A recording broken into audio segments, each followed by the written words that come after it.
Society builders paved the way to a better world, to a better day. A united approach to building a new society. Join a conversation for social transformation. Society builders. Woo. Society Builders with your host, Dwayne Veron. Welcome to Society Builders, and thanks for joining the conversation for social transformation.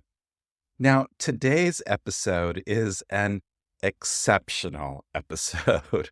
I say exceptional here not because of its outstanding quality, but because it's an exception to our normal pattern of episodes, really. Because we're currently in the middle of our sequence of episodes exploring the science of depolarization, of bringing antagonistic groups closer together. But we're interrupting that sequence because the Baha'i world just received a message from the Universal House of Justice. Its message of November 28th, 2023.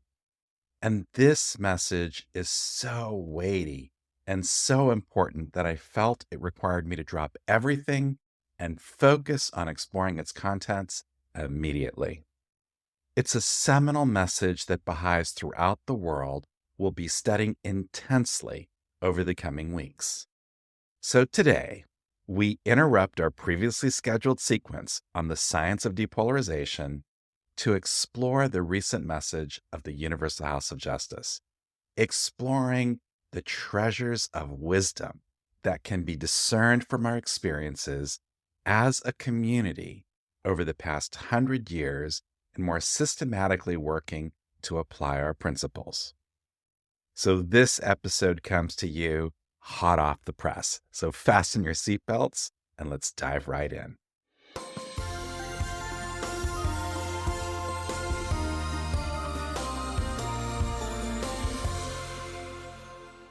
Now, we've talked about the significance of this kind of guidance from the Universal House of Justice in previous episodes.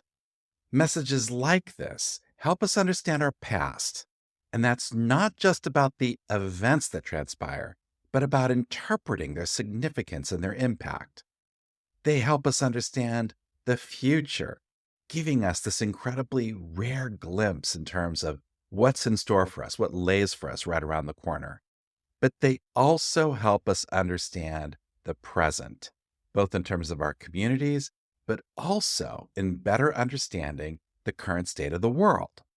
It provides a unique lens to cut through the confusion that is so pervasive all around us and to see global events with a new level of clarity. So messages like this are such a precious gift. We're incredibly fortunate to have access to such wisdom. Literally, every word gives us new insight. So naturally, it's incredibly exciting to be the recipients of this guidance. Now, a couple of quick disclaimers.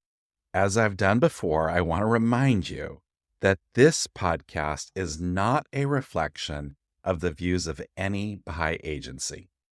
I share my insights with you purely as a personal initiative, and my views have absolutely no authority whatsoever. In fact, my understanding is clearly imperfect.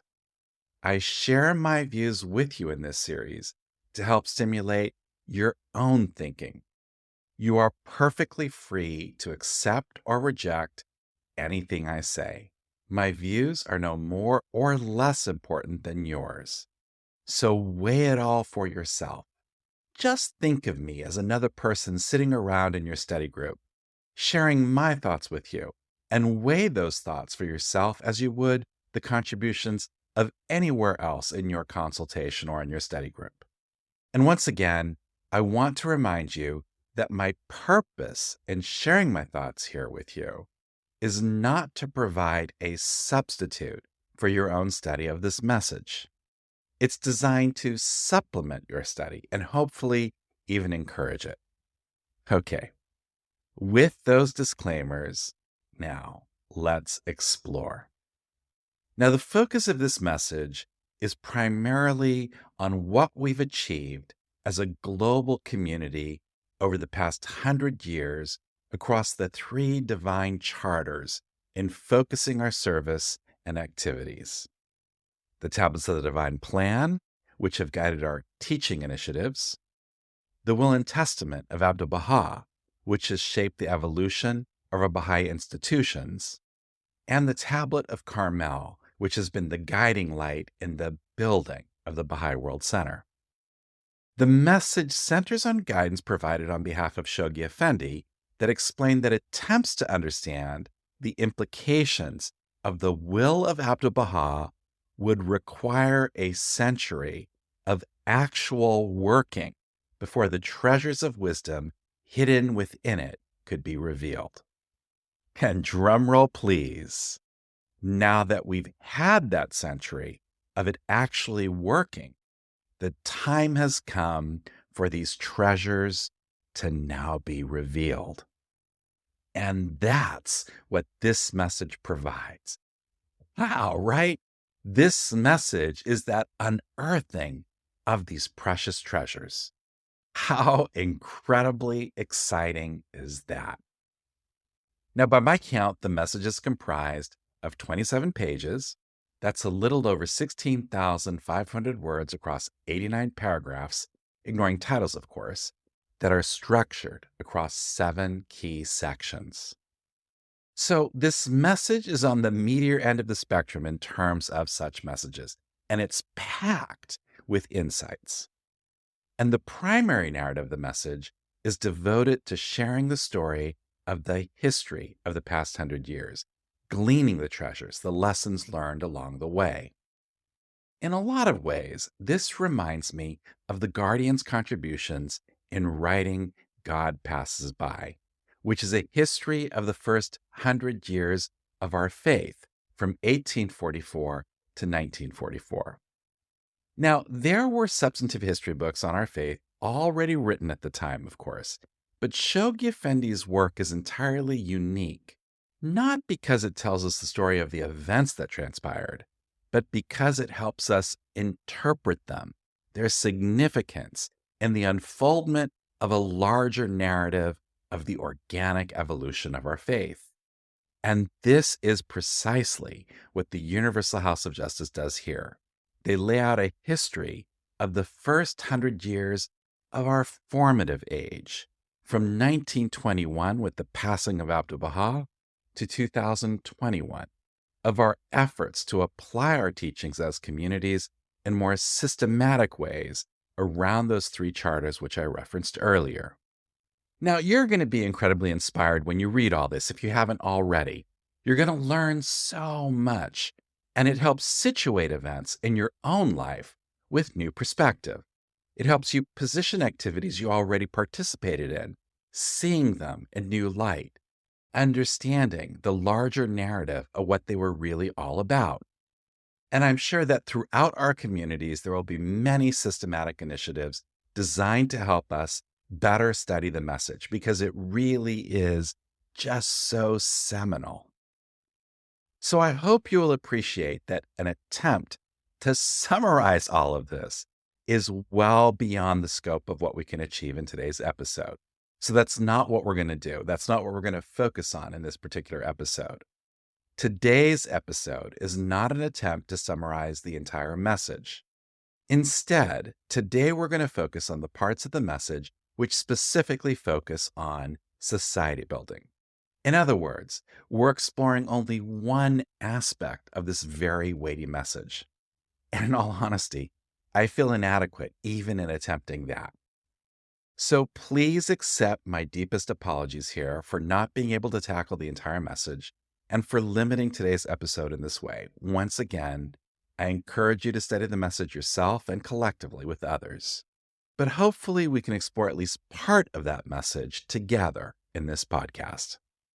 And with these disclaimers shared, let's now dive in to explore these parts of the message. And specifically, we're going to explore 4 themes related to society building here: the organic nature of our evolution as a community, the character of our interaction with wider society, new insights describing the process of society building, and finally, an exploration of the interaction between the forces of integration and disintegration. So today, we'll explore each of these four themes.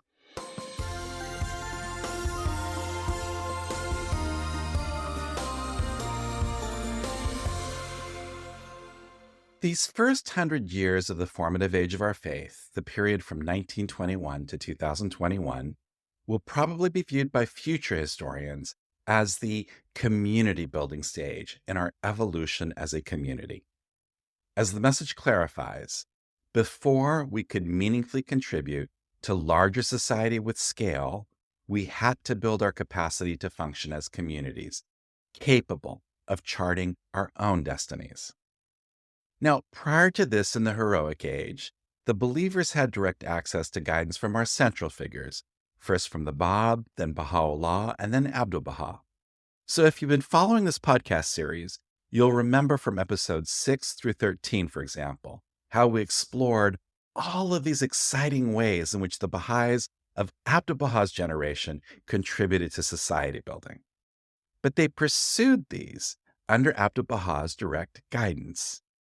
Those schools for girls and boys in Iran, the race amity initiatives in the United States, the Baha'i villages cultivating crops in the Holy Land, the erection of the first Mashghalas car in Ashgabat, all of these benefited directly from this unerring, patient, and continuous guidance. But once we no longer had direct access to this precious gift to humanity, a new process was set in motion around those three divine charters we talked about, setting in motion the formative age of our faith and developing our capacity as protagonists in our own development to function as communities, making our own decisions and navigating our own paths through systematic action guided by experience and the higher level of guidance first received by Shoghi Effendi and then of the Universal House of Justice. This is this community building stage I was referring to. And this system that has been organically evolving is entirely unique. We have no clergy or leaders directing believers and telling them what to do. We had to develop new patterns of community life centered on collective action through consultation, something truly without parallel anywhere in the world. And there were countless challenges in cultivating this new culture. So while we always had the ability to apply our teachings in the path of our own spiritual progress, learning to do this together collectively took some time. And as the message clarifies, we had to first learn to apply these principles in our own communities before we could effectively apply them to the challenges of wider society. Now, don't get me wrong, plenty of individual Baha'is contributed to society in remarkable ways, and many Baha'i communities and groups of Baha'is contributed, often experimenting with new approaches. And there were new institutions which evolved, institutions at all levels, global, national, local, even Baha'i-inspired organizations, a constellation of new institutions to respond to both the opportunities and demands of engaging with wider society. But the point here is that our systematic attention collectively as communities had as their priority this community building focus, because it was the prerequisite, laying the foundation we would need to collectively and systematically be able to contribute to society building. So the message carefully lays out the story of the organic evolution of our communities towards the stage where we were finally able to collectively and systematically tackle the society building challenge. In fact, one of my favorite parts of the message articulates this in such an inspiring way. Rather than attempt to summarize this section, let me just read it to you. They say, Shoghi Effendi explained to the Baha'is of America that given the restricted size of their community and the limited influence it wielded, they must focus at that time on its own growth and development as it learned to apply the teachings. He promised, however, that the time would come when they would be called upon to engage their fellow citizens in a process of working for the healing and betterment of their nation. That time has now come, and it has come not only for the Baha'is of America, but for the Baha'is of the world, as the society building power inherent in the faith is released in ever greater measures. Wow, right? The time is now. So we engaged ever so patiently in community building over the past 100 years, developing this capacity for this promised age in which we could then apply ourselves collectively to society building. And that time has now arrived. I mean, doesn't that just take your breath away? And the message really helps us understand this organic evolution. It evolves both through experience and through this higher level of divine guidance. And as the message explains, with every step forward in its organic unfoldment, the Baha'i world develops new powers and new capacities that enable it to take on greater challenges as it strives to achieve Baha'u'llah's purpose for humanity. So this, I think, is one of the main takeaways from the message related to society building, that we understand its place in the organic evolution of our community, how our path moving forward is built on the foundations of our past. Of course, that our new focus builds on the previous plans is something that the Universal House of Justice has been telling us for some years now. But this message goes into much more depth, explaining and illustrating this and inspiring us. It helps us situate the current opportunities, our new focus on society building, within this organic evolution of our collective capacity.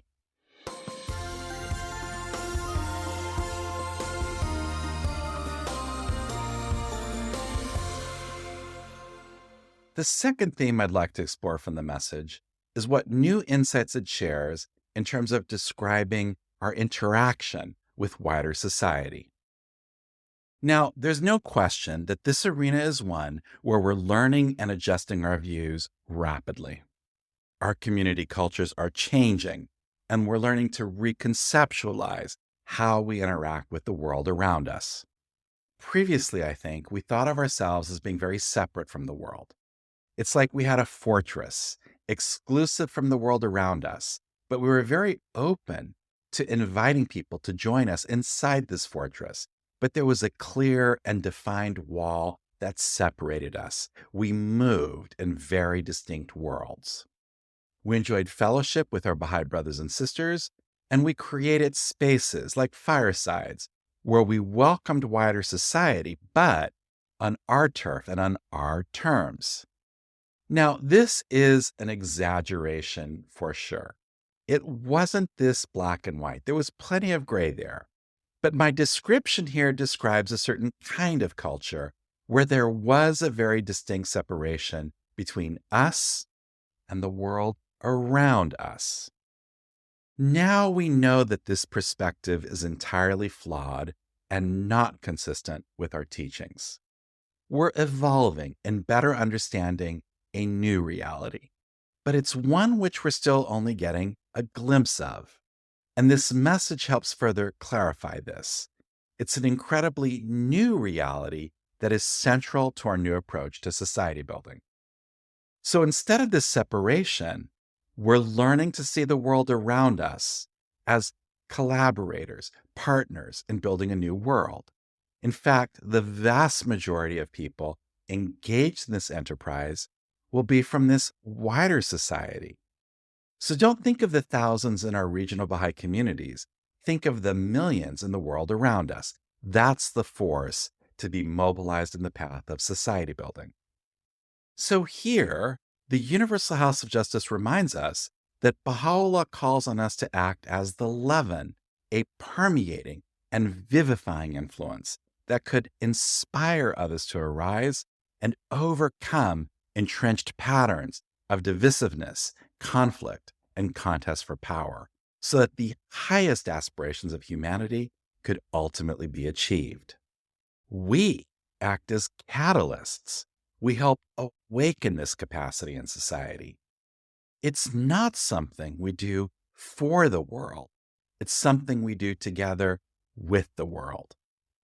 And this recognizes that everyone has a role. So our challenge is in finding sympathetic individuals and organizations who pursue common objectives so we can collaborate with them. And in this collaboration, we all learn and discover. They learn from our experiences and our teachings, and we learn from their experiences. This is a true partnership in a common quest. This builds on the recent Rezvan message of the Universal House of Justice, where they use the example of the recent conferences held all around the world to describe a new level of kinship, how we have become much more open to wider society, consulting about our plans in the company of those from wider society. And this is very different from the past, where we first developed our plans behind closed doors and then interacted with society. So this reflects this new paradigm of kinship, of collaboration, and partnership. As the Universal House of Justice writes in the message, every people and every nation has a part to play in the next stage in the fundamental reconstruction of human society. All have unique insights and experiences to offer for the building of a unified world. And it is the responsibility of the Friends, as the bearers of Baha'u'llah's restorative message, to assist populations to release their latent potentialities to achieve their highest aspirations. In this effort, the Friends share this precious message with others, strive to demonstrate the efficacy of the divine remedy in the lives of individuals and communities, and work together with all those who appreciate and share the same values and aspirations. As they do so, Baha'u'llah's vision of a unified world will offer a hopeful and clear direction to peoples whose perception has been distorted by the confusion prevailing in the world, and a constructive path for cooperation in the search for solutions to long-standing social maladies. As the spirit of the faith increasingly permeates the hearts to enkindle love and reinforce the shared identity of humanity as one people, it instills a sense of loyal and conscientious civic responsibility. And in place of the pursuit of worldly power, redirects energies towards disinterested service in the pursuit of the common good. Populations increasingly adopt the method of consultation, action, and reflection to displace endless contest and conflict. Individuals, communities, and institutions across diverse societies increasingly harmonize their efforts in common purpose to overcome sectarian rivalries and spiritual and moral qualities foundational to humanity's progress and well-being take root in human character and social practice. Wow! We have so much to offer, but to properly actualize this all, it's something we have to do in partnership with the world around us. We don't own our principles. They are there for the common good. And as the world discovers the utility of these principles in helping with their own ambitions, learning to adopt, for example, our method of consultation in their decision-making, as they increasingly interact with the faith, they will release their own latent potentialities, helping advance the path to a more unified world.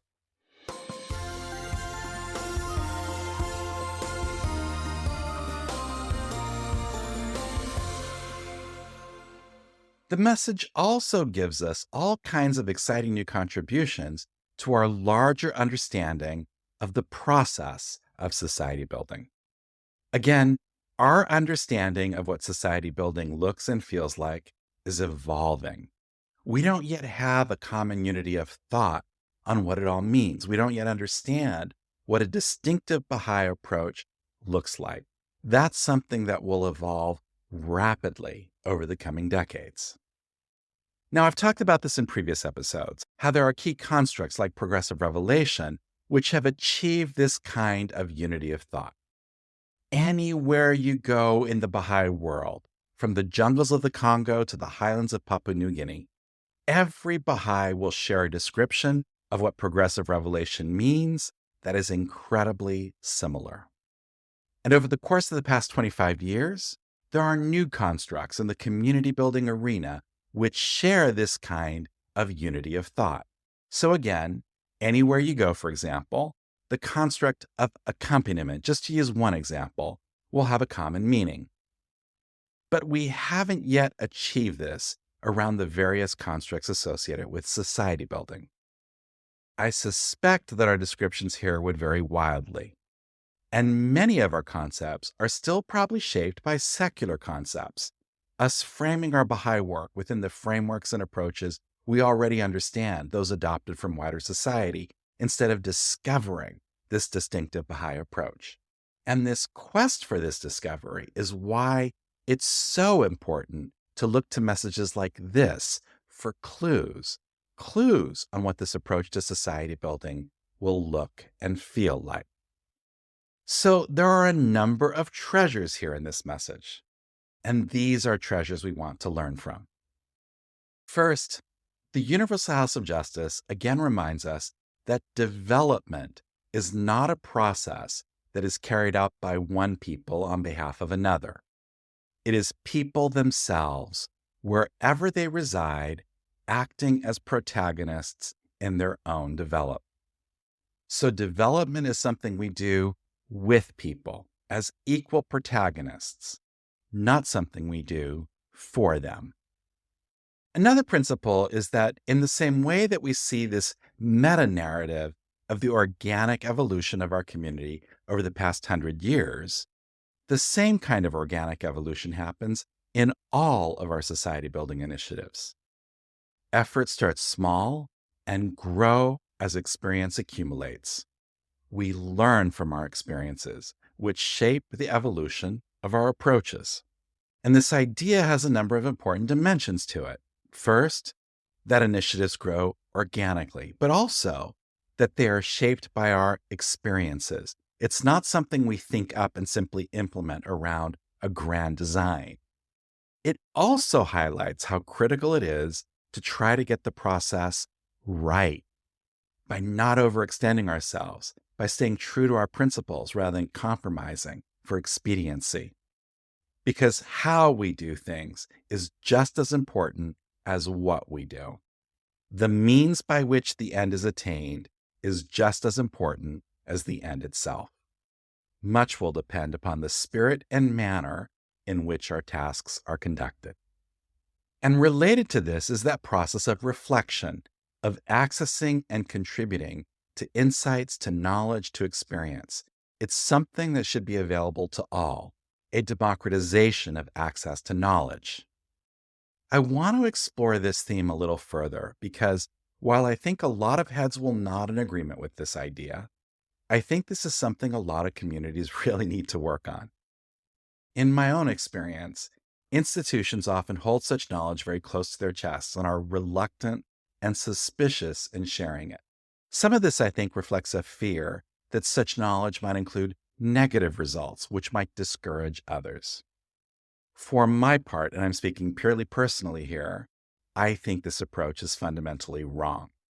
The Universal House of Justice repeatedly calls on us to be scientific in our approach, and science is all about falsifiability, about the ability to learn from both success and failure. And you can't learn from failure if you suppress all knowledge of it. And here, I'm just talking about access to knowledge within our community. It doesn't even grapple with the challenge of sharing such experience with wider society, which is also part of the process. Now, again, this is just my personal view, but I think we're going to have to learn to trust the process more, to learn from what works, but also from what doesn't, and become more secure in providing open access to what we learn from our experiences, whether good or bad. And while we're talking about the method of science, another key scientific principle articulated in the message is that of replicability. Good science is replicable. You can retest to see whether you get similar results. And in the same way, as programs and approaches prove successful in one region, we should be able to replicate that success in other regions. And that too requires an openness to sharing and to accompaniment. And the Universal House of Justice highlights some of the areas where our contributions to societal discourse have been particularly effective: the advancement of women, the role of religion in society, the spiritual and moral empowerment of youth, the promotion of justice, and the strengthening of social cohesion. And here, there's one reference that really leapt out of the pages for me. A key victory of the plans of the past 25 years was the leadership which evolved in our youth. Youth truly moved to the vanguard, leading our path in most initiatives. I mean, it was truly a dramatic pattern. And here, in this message, the Universal House of Justice says this. They say, the movement of youth will be complemented worldwide by the unprecedented advancement of women as full partners in community affairs. So take that as a clue. There is a mighty and powerful new pattern we'll see over the course of the next 25 years, similar to what we saw with the rise of our youth over the past 25 years. And this new pattern will see this unprecedented advancement of women. I mean, how incredibly exciting. I don't know about you, but now that I've read this, my eyes are suddenly open to this new reality, and I'm eager to see what this all looks like. There's also a reference here. Again, this is something we've seen in recent messages, but there's a clear shout out to the incredible role of local spiritual assemblies and their engagement with wider society and with local leaders. And similarly, there's a shout out again, also emphasized in recent messages, to the intellectual life of the community. And this relates to numerous references. In fact, I counted 7 different sections where the Universal House of Justice is elaborating on the coherence construct. So there is, again, further clarification that we shouldn't pursue our work in fragmented and disjointed and disconnected ways, but that our approach needs to reflect a coherence that integrates across our work in community building, social action, and participation in the prevalent discourses of society, and that it maintains such coherence among the 3 chief protagonists of the plan: the community, our institutions, and the individual believer. And of course, there are words of caution against getting engulfed by divisive and political discourse, and instead we need to seek to foster consensus and unity of thought, and to promote collaboration and a common search to humanity's pressing problems. So in all these ways, the message is packed with insights, helping us better understand the process of society building.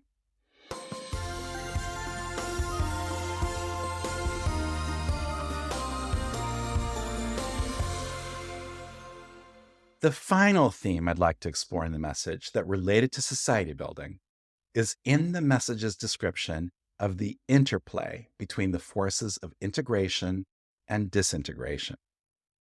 On a personal level, these references felt somewhat ominous, like there are some very, very turbulent times in store for us all. In fact, and again, this is just a personal reflection here, but I found the tone of these references to be very similar to the tone of the Guardian's writings in the message of March 28th, 1941, which was published in book form as The Promised Day Is Come. Now, March of 1941 was an incredibly turbulent time.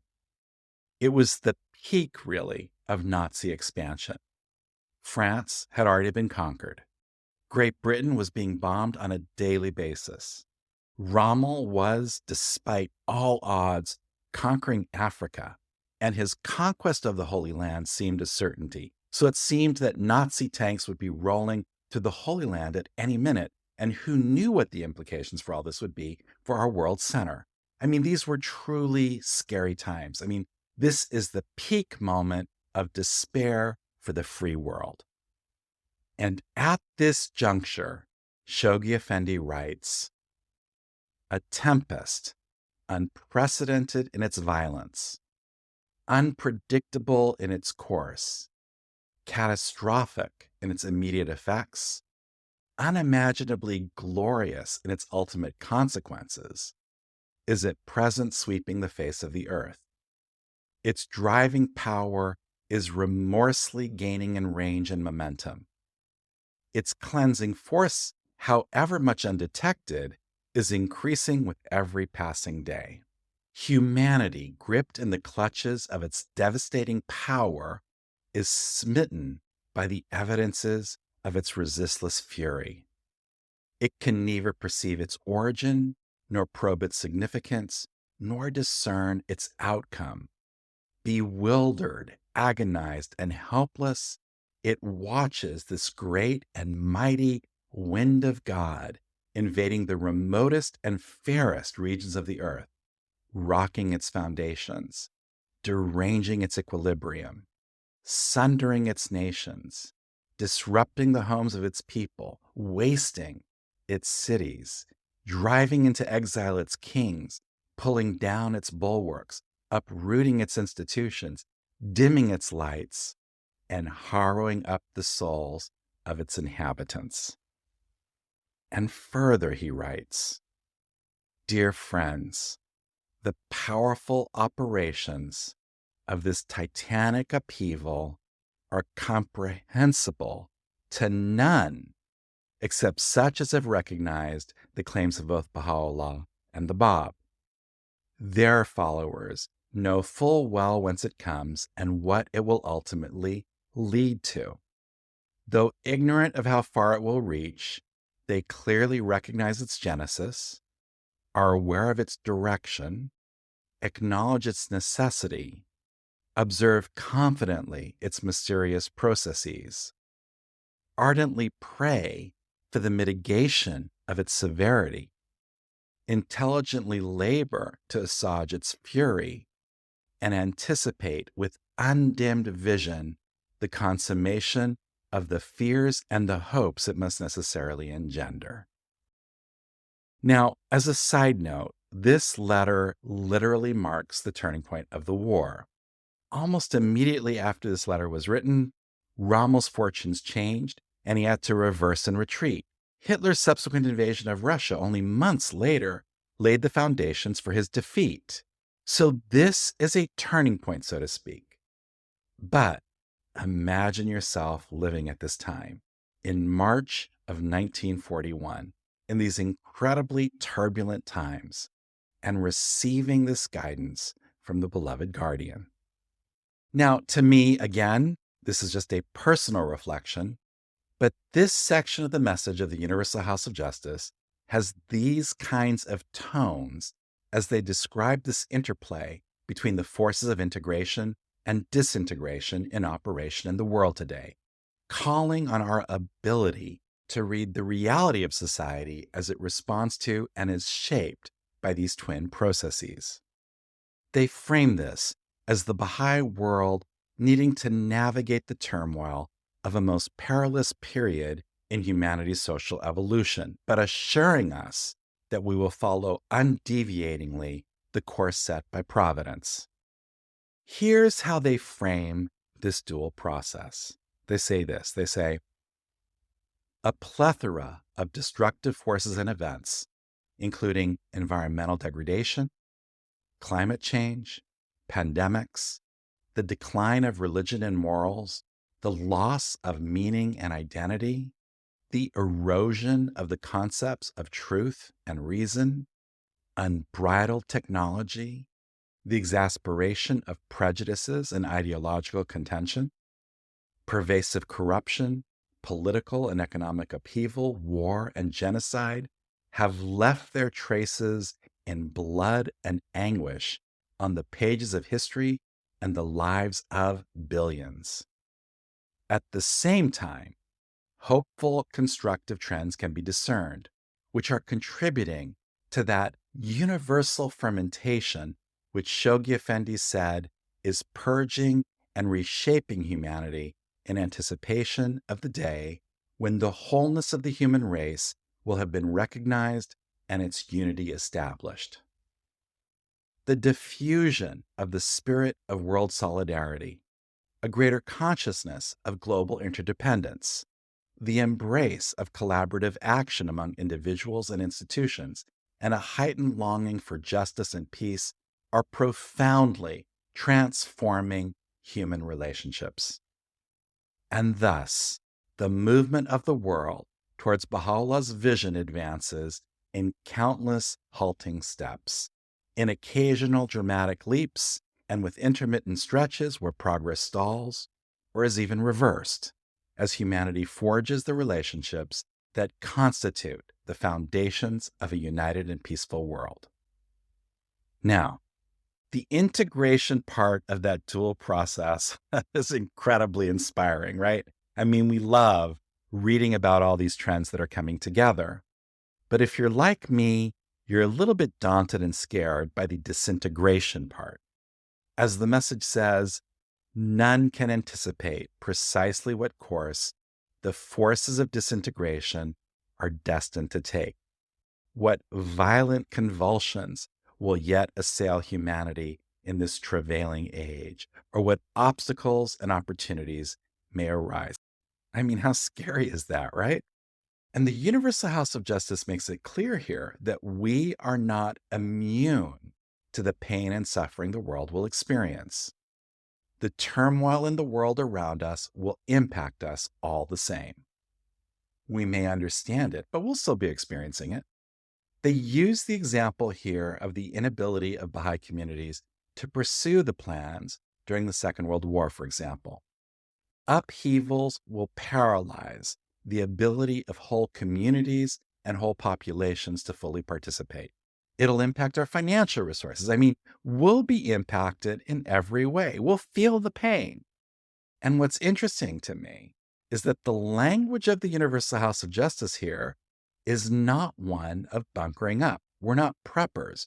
We're not trying to disengage with society as some might do. We don't fear it. We're not trying to avoid it.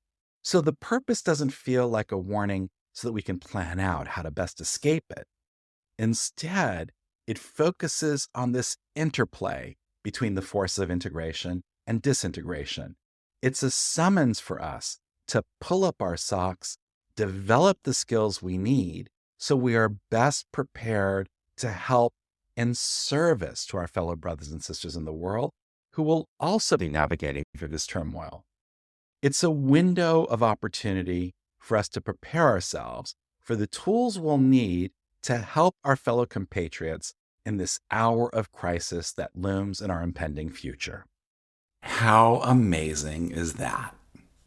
There is a recognition that this process of disintegration will lead to greater polarization, to the recrudescence of conflict among competing factions, in a cycle that will play over and over again, and that the need for our service in helping remedy this will be greater than ever. And here, there's a symbiotic relationship between these forces of integration and disintegration. As the forces of disintegration accelerate, so too simultaneously, the forces of integration accelerate, knitting together ever more closely the efforts of those who are learning to translate Baha'u'llah's teachings into reality with those in the wider society who seek justice and peace. And here, the Universal House of Justice gives us some specific tools to help us navigate through these challenging times. First, they give us the example of the Iranian Baha'i community, who for 40 years now have shouldered the most intense suffering and pain as an intensely persecuted community, but who have responded to this crisis with unbowed courage and constructive resilience. So here we can look to our future hardship inspired by this example, reflecting endurance in the face of injustices, indignities, and privation. They're expressions of unswerving fortitude, of consecrated devotion, and mutual support. These are essential lessons for how the Baha'i world must respond to the acceleration of the destructive forces that can be expected in the years ahead. And the second tool they give us here is a reminder to hold on tight to the fundamental truths we know. For example, the fundamental truth that we are all part of a single unified organism. Well, this is such a big idea. It's so crucial to how we interact within all of our society building initiatives. There is no us versus them. We are all part of one human family. And that idea is not a platitude. It's a whole system of meaning, a whole way of understanding the world. It's a paradigm that is truly different from how others understand the world. So our path to helping others is centered on us upholding such truths, because in those truths lays the remedies to every ailment. And again, because this idea is so incredibly transformational and seminal, I'd like to quote directly from the message. They say, "At its heart, the challenge presented by the interplay of the processes of integration and disintegration is the challenge of holding fast to Baha'u'llah's description of reality and to his teachings, while resisting the pull of controversial and polarizing debates and beguiling prescriptions that reflect futile attempts to define human identity and social reality through limited human conceptions, materialist philosophies, and competing passions. The all-knowing physician hath his finger on the pulse of mankind. He perceiveth the disease and prescribeth in his unerring wisdom the remedy," Baha'u'llah states. We can well perceive how the whole human race is encompassed with incalculable afflictions. Yet he adds, "They that are intoxicated by self-conceit have interposed themselves between it and the infallible physician. Witness how they have entangled all men, themselves included, in the mesh of their devices." If Baha'is become entangled in the delusionary notions of contending peoples, if they emulate the values, attitudes, and practices that define a self-absorbed and self-serving age, the release of those forces necessary to redeem humanity from its plight will be delayed and obstructed. Rather, as the Guardian explains, the champion builders of Baha'u'llah's rising world order must scale nobler heights of heroism as humanity plunges into greater depths of despair, degradation, dissension, and distress. Let them forge ahead into the future, serenely confident that the hour of their mightiest exertions and the supreme opportunity for their greatest exploits must coincide with the apocalyptic upheaval marking the lowest ebb in mankind's fast declining fortunes. Wow. So we need to uphold the truths we know. For example, that all humanity is one, and view everything through this lens of these truths and not reduce our understanding to the materialist views of our day, which reduce everything to conflict and contests of power. And as we get better at sharing such truths, at applying them and acting in coherence with them, as we grow in this capacity, we'll increasingly be able to offer society a haven of refuge to its members in this hour of their realized doom. Wow. So fasten your seatbelts. We might have some rough weather ahead, but our best response is to prepare ourselves so we can best be of service to humanity in its hour of need.